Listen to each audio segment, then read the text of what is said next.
Hello, everyone. For this week's discussion board, we were to find one of the many stress scales available online and throughout literature, and to select one to discuss the validity, reliability, and appropriateness of use pre-post measure for a crisis response evaluation program. While looking online for different stress scales, I came across the SAMHSA website, and they have something called like disaster response crisis.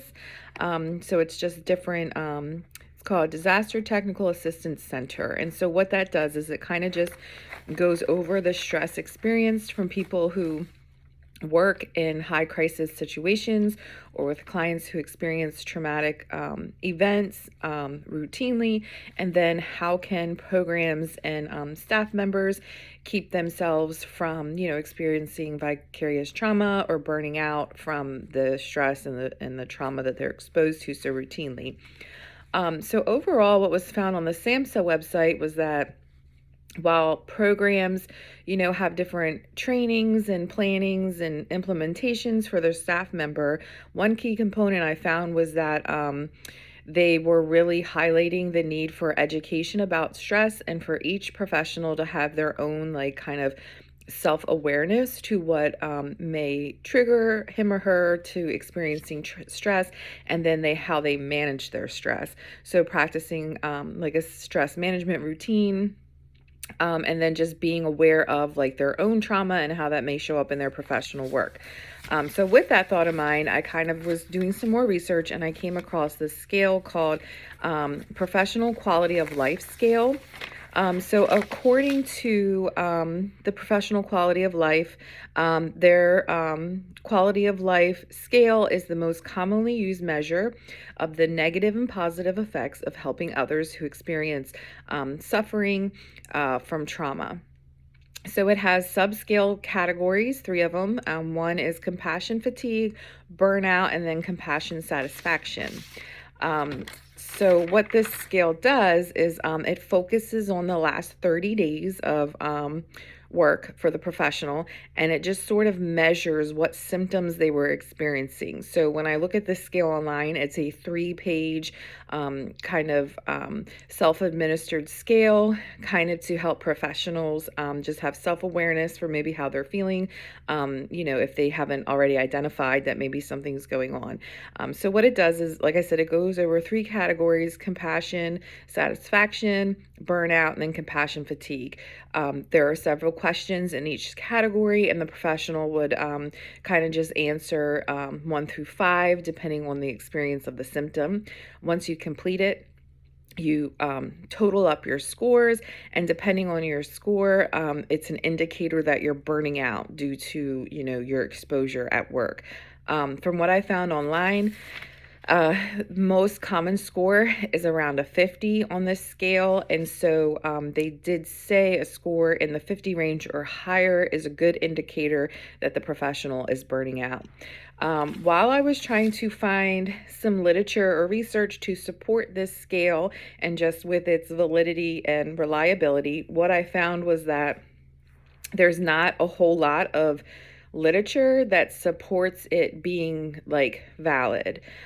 So according to Geoffrin, the professional quality of life scale is the most widely used measure for compassion, satisfaction, and fatigue. Yet there is little public publicity available to support its validity. It fails to show all 3 categories and instead focuses on 2 categories of compassion satisfaction and compassion fatigue, with a focus on positive and negative experiences from the professional. Additionally, with a focus on positive and then one focus on negative experiences, it should be noted that not all professionals will experience positive encounters, which further causes discrepancies with the scale. So basically what that was saying was that, this scale is created to kind of be like 3-part thing, and it's really only capturing 2 elements of stress as it comes to crisis workers, and because of that, it makes it very hard to have the adequate data that is needed for this to really be an effective tool for stress and compassion, fatigue, things like that. Additionally, what I found in the research about it being reliable, there was really no clear answer on the reliability of the scale. It was more so just saying the appropriateness for it. So it really depends on the situation. This is a common tool that is used for people who are working like with disaster, survivors. So like if, in other countries, people experience earthquakes, things like that. The professionals that work with them would then, use this scale to see, how are they as a result of that experience. And what I found in the research was that it was supported in certain situations, depending on the series, what was experienced. And then just how appropriate would be pre-post measure for a crisis response. I'm not sure if it would have much of an effect pre some kind of event.